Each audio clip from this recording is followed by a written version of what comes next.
EVM వీవీప్యాట్లకు పటిష్ట భద్రత ఏర్పాటు చేయాలని కాకినాడ జిల్లా కలెక్టర్ షాన్మోహన్ అధికారులను ఆదేశించారు.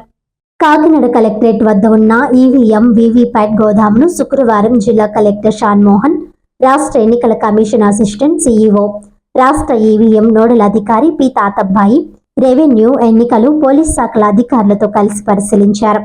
ఈవీఎంల రక్షణ, భద్రతకు సంబంధించి చేపడుతున్న ఏర్పాట్లను తనిఖీ చేసి అధికారులను వివరాలు అడిగి తెలుసుకున్నారు. ఈ సందర్భంగా జిల్లా కలెక్టర్ షాన్మోహన్ మాట్లాడుతూ, భారత ఎన్నికల సంఘం ఆదేశాల మేరకు ప్రతి నెల ఈవీఎం వీవీప్యాట్ గోదామును క్షుణ్ణంగా తనిఖీ చేసి సమగ్ర నివేదికను పంపిస్తున్నట్లు వెల్లడించారు. ఈ నెల రాష్ట్ర ఎన్నికల commissioner, assistant CEO, EVM nodal అధికారితో తనిఖీ చేశామని అన్నారు. ఎలక్ట్రానిక్ ఓటింగ్ మిషన్లకు పటిష్ట భద్రత ఏర్పాటు చేయాలని జిల్లా కలెక్టర్ అధికారులను ఆదేశించారు.